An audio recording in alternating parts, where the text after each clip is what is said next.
Сафет Бишевец, поранешен пратеник, или поранешен новинар, ама еднаш новинар, секојаш новинар, добро дојдовте во студио 10. Добро те најдов. Еве да ви искористам, бидејќи како новинар генерално бевте фокусирани кон оно што се случува во светот. Јас ќе го искористам вашиот еве и политичко и новинарско искуство. Што значи посетава на некако за чести? Едно време мислевме дека малку не оставија на рад, меѓутоа отиде изгледа ситуацијата во Бестрага, кога ја опрашаја Македонија Бугарија, помора сега и Штајнмајер да дојде. Па веќе претпоставам дека за тоа е дојде, меѓу другото. Апсолутно. Веќе видена работа. Мислам дека се свежи сеќавањата на она што се случуваше пред потпишувањето на договорот во Нивица со Грција, а се сеќавате сигурно, тогаш Македонија во неколку практично месеци беше домаќин и на германскиот канцелар, на британскиот премиер, Тереза Меј, Ангела Меркел, така е, видео обраќање имаше Макрон и мислам дека ова е практично истото сценарио. Веројатно ќе бидеме сведоци на уште посети, што во принцип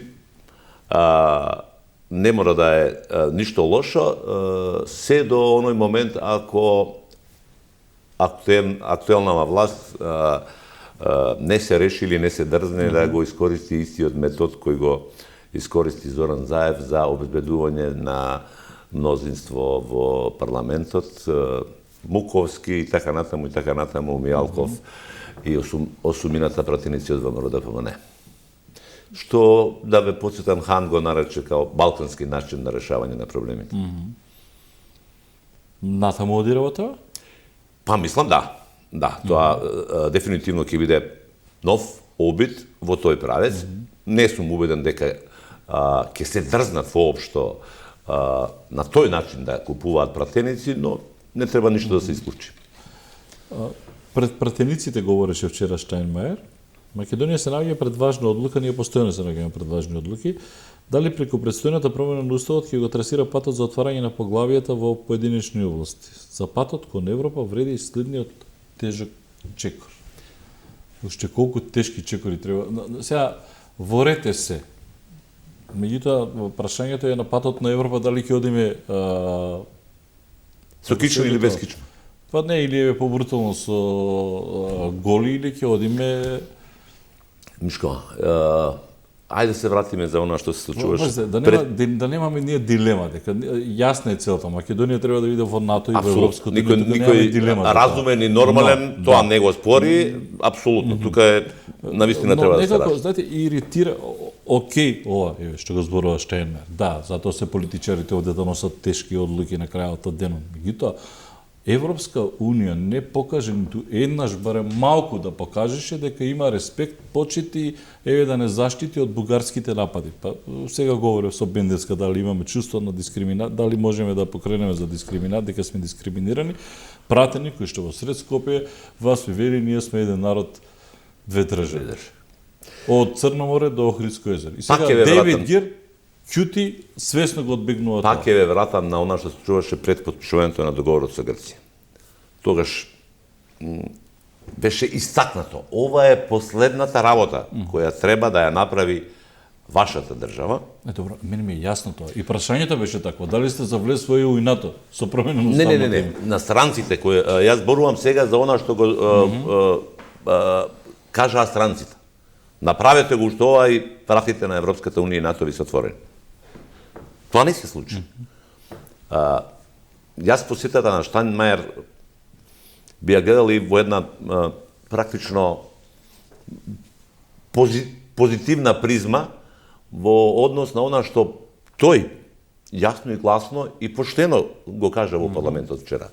Дека Македонија има право да разговара и дури емотивно да разговара за она што се бара од Европската унија и од Бугарија. Да не се лажеме, навистина треба да кажеме дека станува збор за бугарски ултиматум, за кој застана Европската унија. Метнувањето на билатералниот спор меѓу Бугарија и Македонија во преговарачката рамка не е ништо друго туку ултиматум. И затоа ни велат прво промена на уставот и вметнување на бугарите во преамбулата, за да можете воопшто да почнете да преговарате за поглавјата. Селиме повторно на темата политички предизвици во Македонија, застанавме кај Штенмајер, извини сега малку се шалтаме од тема на тема, но да повторам, мислам дека во говорот, во обраќањето на Штенмајер во парламентот имаше и една блага критика на однесувањето на актуелната владеачка гарнитура, бидејќи таа постојано се обидува да го представи целиот проблем како она од што практично зависи еднината и суштината на државата. Решавањето на спорот и почетокот на преговорите со Европската Унија е според нив практично нешто што е sine qua non за сите нас. Доколку сакаме да живееме нормално. Тоа имплицира практично дека ние, ако не ги почнеме преговорите, ние ќе се распаднеме како држава. Според мене, што е далеку од точно и далеку од вистинито, но мислам и дека таквото однесување е резултат на катастрофалните политики кои владата на СДСМ и ДУИ ја практикува практично во последните неколку години, затоа што Македонија стана една од најкорумпираните држави, апсолутно нема никаков исчекор во борбата против криминалот, во борбата за реформи во правосудството, образованието и така натаму. Немате поле, општествено поле во кое оваа власт има позитивен резултат. Еве и да се согласам со вас и некако влада и ја имате и она апатија кај значаен дел од луѓето, меѓутоа знаете, едно време велевме нема одговорност кај опозицијата, меѓутоа имам впечаток дека како и опозицијата да придонесува во целото ова вакво сиво милје кое што влада е во Македонија. Сега, знаете, секојаш одговорност е на власта, меѓутоа и опозицијата има своји обврски и одговорности, затоа што вие не можете да оставите народот сега на крајот од денот кога барате избори да не ги добиете, ги оставате луѓето и затоа ви се случува ова што ви се случува. Затоа велам и да се согласам. Имате апатија вие. Луѓето веќе не реагираат, бишева, значи јас одам во Словенија кај Емилија Стојменова Дух, нашата македонката министерка, вели како можевте да го утнете пак знамето, барем на Тања Фајон кој што се бори за вас. И сега јас се наоѓав задолжен да објаснам што е, како е, прашам имаше ли реакции во Словенија во медиумите, вика имаше прилично бајаги реакции. За разлика од таму нашиви реакции беше ние веќе се смееме. Ние не го поистоветуваме да бараме одговорност, ние се смееме. Пак го сгрешија знаме. Као веќе ненормалните работи ни стануваат нормални. Обичен пример земам. Мишко, а што да правите во ситуација кога 10 пати ви се повторува истата глупост и истата грешка? Единствен природен одговор на тоа незнаење, станува збор за елементарно незнаење, е хуморот. Па не може да поинаку. Еднаш критики, салви, како е можно, барање одговорност, барање отчетност. И сега, ако 10 пати тоа ви се случува, министерот обвинува протоколот, а на неговата работна маса се знамињата. Па он елементарно незнаење покажува кон знамето на таа држава. Да, окей, може би протоколот треба тоа да се грижи, ама и он треба да го види знамето. Па не е поставено откако Фион влегла во канцеларијата на Османи, пред тоа е поставено знамето. Ме сваќаш? Не, да, јасно ми е, затоа велам. Елементарно незнање, не, па затоа велам. Овде ни се поставува, практично се обидува целото нешто што ни се случува, што е катастрофално, да се покрие со некаква потреба од итно решавање и итно ставање на бугарите во преамбулатот, и тоа е единственото решение кое нас и Македонија ќе не одведе и која ќе до 2030 година ќе ни обезбеди европски стандард и членство во Европската унија. Па поголема глупост и поголема лага од таа изјава и на Маричич и тврдењата на Ковачевски и Османи дека до 2030 година Македонија може да стане членка на Европската унија, не треба ни да се изговори. а камоли да се разговара за тако. Види, може и да стане. Не може да стане. Зависи Мишко, ама не може да стане. Ама објективни се работиве не може да стане. Види, и Романија и Бугарија стана на необјективен Тоа е начин. друга работа. Затоа велам може Но и да да стане. сакаше Европската унија така да ја прими Македонија, ние ќе бевме членка. Веднаш по договорот со грците. Но така не примија во НАТО. Така не прими, ама вториот дел? Вториот дел од приказката треба да го одработат момци кои што се сега после Прашањето на цената, прашањето на достоинството, прашање на ултиматум. Добро, има ли цена достоинството? Знаете, не едно време зборувавме пред извесен период кога имавме еден друг премиер, говорам во тоа време 11 годишно владење, има ли цена достоинството? Ние некако то дно кај нас има ли крај? Или можеме ние да копаме подлабоко и Па подлабоко? не сум баш увиден дека има уште многу до таквото дно, до Не пеколот. е се. Штајнмајер е овде, еве денески оди глас шета со Пендаровски по Стара Чаршија, чифте Аман, па има средби, па ќе оди во Кавадарци, види таму има германски инвеститори. Ова е дводневна посета. Ќе расте ли ова дипломатска офанзива, овој дипломатски притисок? Да, затоа што мислам дека станува збор за истата стратегија. Затоа што имаме Украина и Европа претежно насочена, особено големите сили се насочени, па ако сакате и сад, кон оно што се случува во Украина. Но претпоставам клучни сме и ние, бидејќи гледам што се случува и на релација Србија-Косово и тамо се исто засилени дипломатски притисоци и активности. Ако може да му се верува на српскиот председател, не говориме, но имаат средби. Едно само да ја видиш, вика околу последниве предлози, ни викаат дека треба да го признаеме Косово и за 3 години да станеме членка на Европската унија. Па сигурно му вика. Сега, сега како што стојат работиве и тоа што го велат српските власти, тоа е цена која тие не се подготвени да ја прифатат. Не сакаат во Европска унија за 3 години по цена да ја признаат независноста на Косово. Дали е тоа добро или не е добро, тие си знаат. Но сакам да кажам дека некои држави и така се однесуваат. Има став кон одредено прашање. Добро, да Србија има со што да се пазари. Ако можеме така на тоа ниво да го спуштиме вокабуларот. Ама све е интерес и се е пазање на крајот на кришта. На крајот од денот се е интерес и пазарање. Сега како ќе се изведе ова кај нас? Ако Христијан Мицкоски вели дека ниту еден пратеник од ВМРО ДПМН или еден ако гласа си давам оставка нема да гласа, од друга страна ги имате и другите албански партии кои што велат имаме веќе 80 пратеници, но тоа е многу лесно, ако имаат 80 пратеници, тоа е многу лесно да се заврши. Како ќе заврши ова приказна? Како треба да заврши? Не како треба да заврши, ние знаеме, бидејќи на работата веќе отидено. А треба да заврши Мишко на многу работиве, треба да се изведе на многу поинаков начин.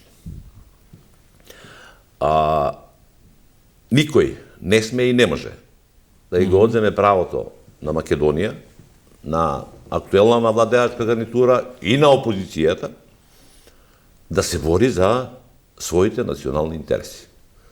Значи, дури мислам дека и во еден сегмент и Штајнмајер имаше таква порака до нив, дека тоа се легитимни напори за објаснување на собствената позиција во однос на борбата за зачувување на националниот идентитет, култура, јазик, историја. Ако за тоа вие не можете во Брисел да разговарате, зашто, каде одиме тогаш? Каде тогаш одиме?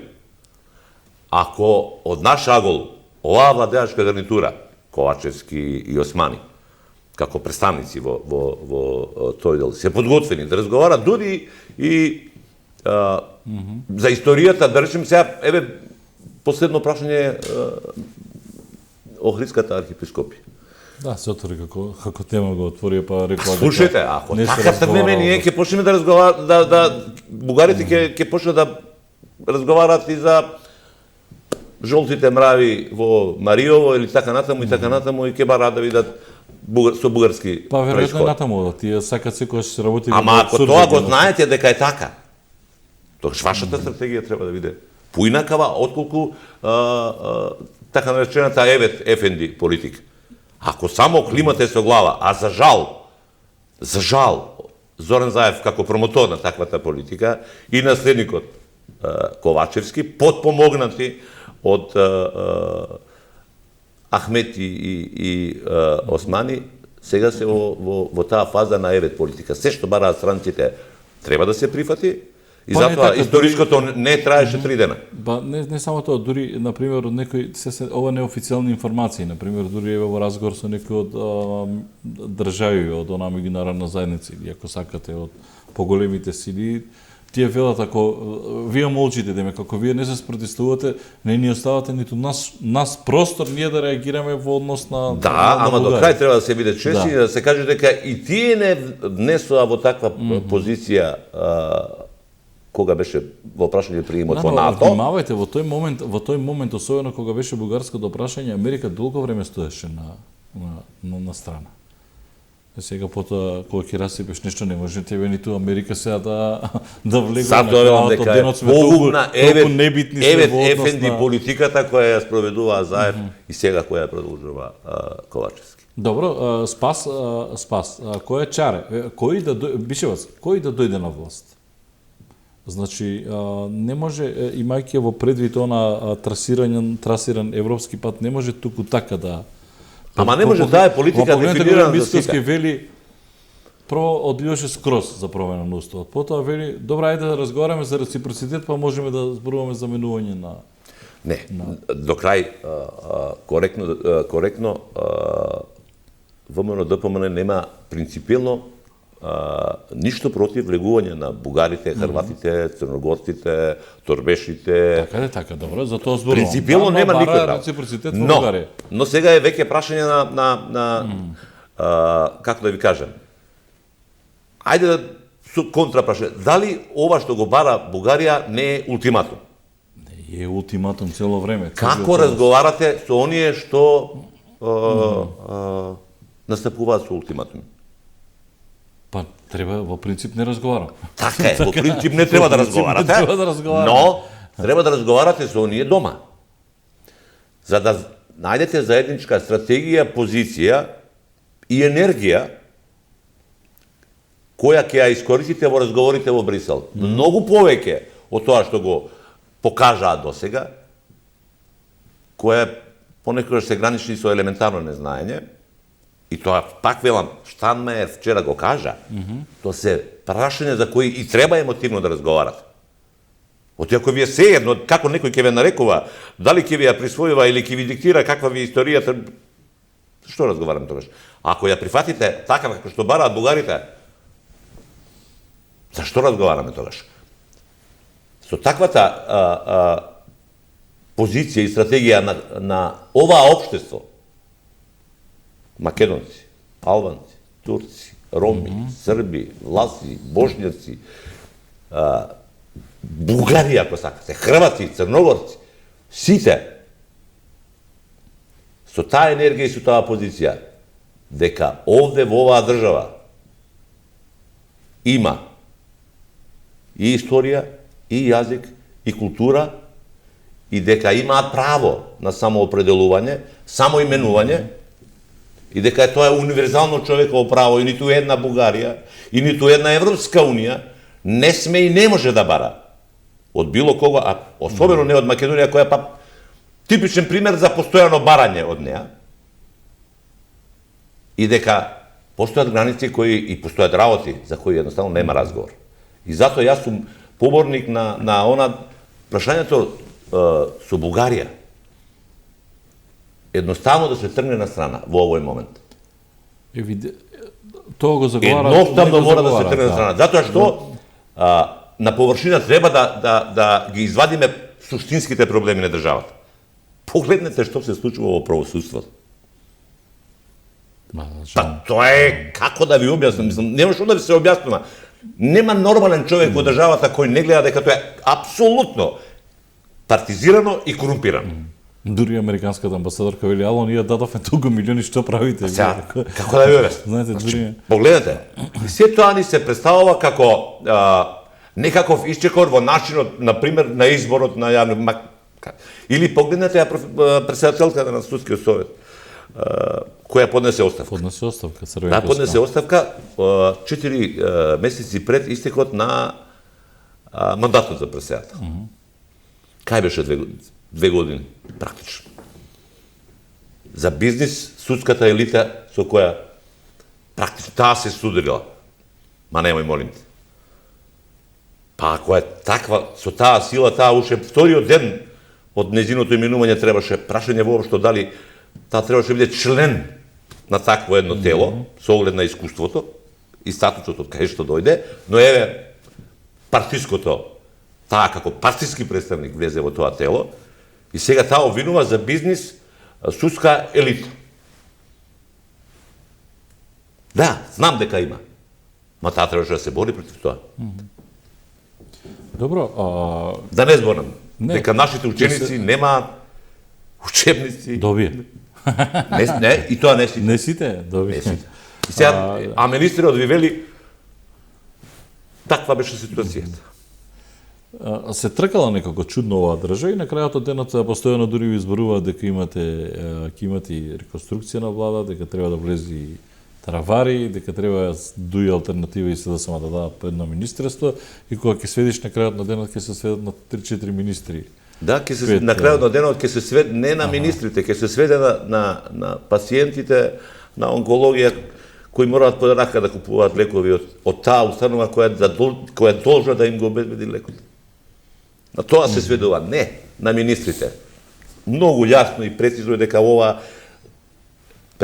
ние, како да ви кажам, шарената револуција беше на борба за принципи, Да. борба за надеж. Затоа нема правда, нема мир беше. Така е. До каде дојдов? Од толку големите револуционери доживеавме 6 години да не можат да го завршат автопатот Кичево Охрид. Подвојно поголема цена. Од 20 километри пат на кај Блаце, сегашниот е срамота за европска држава, територијално и географски, бидејќи сме ние дел од Европа, да не може да направат 2 километри. И тие ќе ви го представуваат као успех. И дека потребата е господинот Таравари да влезе во власта, за да се гарантира европскиот пат на државата. Па Таравари секако ќе гласа за Но измени. ваквата ситуација не е ексклузивна само за Македонија. Споменавте и Србија, дури едно истражување кое што е од ИДЕА, вели половина од светските демократии се во состојба на пропаѓање и совлашување на граѓанските слободи, владење на правото, а авторитарните влади стануваат порепресивни. Ова Институт за демократија избор на помош со седиште во Стокхолм. Затоа велам секаде е тако и се причините кои што се наведени за влошената состојба, руската војна во Украина, глобална рецесија, климатски промени, пандемија на COVID-19, влегуваме ли во еден страшен како да кажам вител на интереси не само на и интереси, геостратешка подолба на светот. Во борба човек против Системот. човек, не против системот, човек на човек. Како беше она, знаете, доаѓа ќе нема храна, дали ќе има струја, борба за ова, борба за оно, дали ние се враќаме назад 19 век. Знаете, се е нарушено некако кога сега ти кога гледаш, велиш нема правда, некако го тераш поединецот, мантрата му ја правиш да му биде коруптивна, криминална, законот да го носи. Значи, многу возиш по тенка линија на анархија. Така е.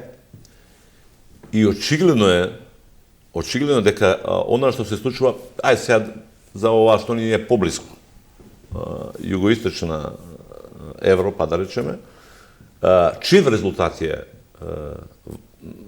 Александар Вучич? Кој му дозволуваше на Мило Ѓукановиќ 30 години да владее со Црна Гора на начин на кој владееше?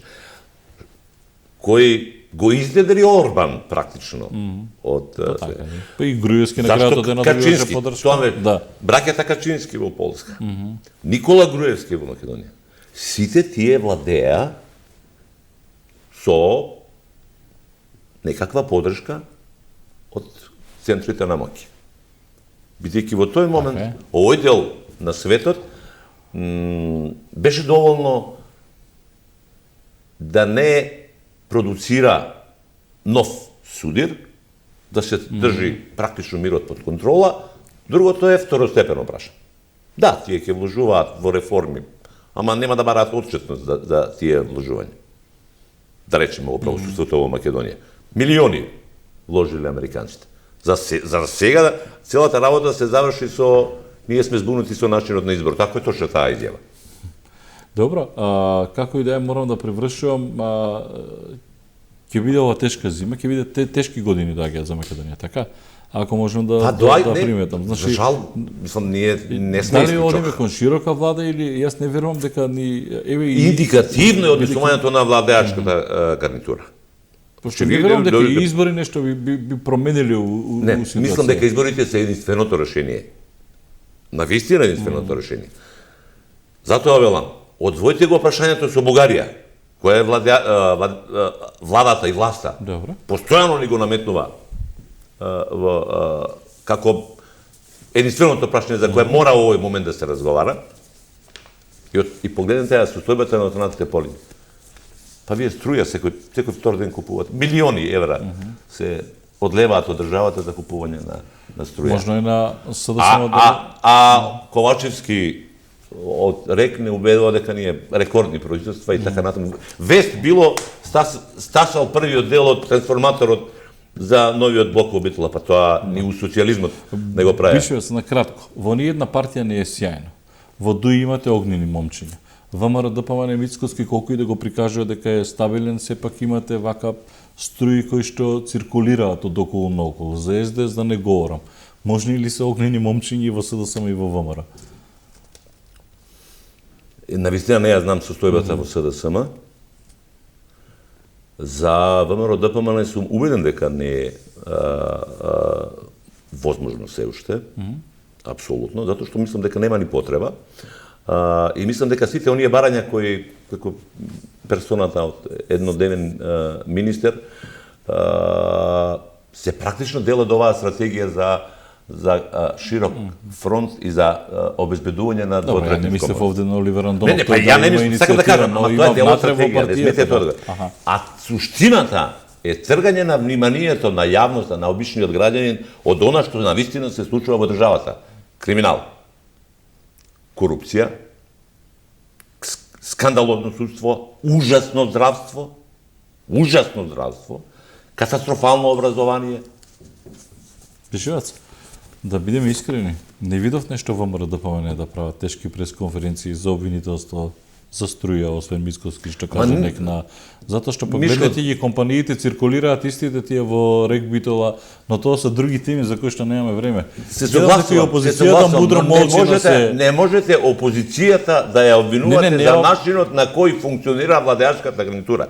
Не можете опозицијата да ја обвинувате за елементарното незнаење кое го покажува власт. Ако мочи опозицијата на вакви грешки што ги прави владата. Што би помислиле вие? Што ми е моја? Ја не ја амнестирам. Не да амнестираме. Ако власта прави вакви грешки, опозицијата молчи. Јас исто мислам. Исто сум на мислење дека опозицијата лично првиот човек на опозицијата ВМРО ДПМН господин Мицкоски. Јас мислам дека веќе треба да се однесува премиерски и треба секоја пресконференција да ја користи за предлагање решенија. Бидејќи нема потреба, анкетите тоа го покажуваат. Социјалдемократскиот сојуз пропаѓа. Овие 6 години коруптивно и исполнето со скандали и пред се со огромна количина на незнаење, која ја покажа, ќе ја урнисуваат таа партија и понатаму. ВМРО ДПМН мора уште од денеска да почне да покажува дека на оваа држава и треба систем и требаат институциите кои ја сочинуваат државата. Но претходно мора да одиде кај Ахмети. Не мора да оди воопшто кај Ахмети. Добро. Не мора воопшто да оди кај Ахмети. Тогаш ќе седи во опозиција. Не, Ахмети треба да дојде кај Мицкоски. Шегувам, да, бидејќи тоа се мовети. Ја разбирам поентата, но суштината е вие треба да покажете дека ќе ја градите оваа држава од темел. Да. Ќе ставиме 3 точки и ќе продолжиме. Благодарам што бевте за сега гости. Ти благодарам,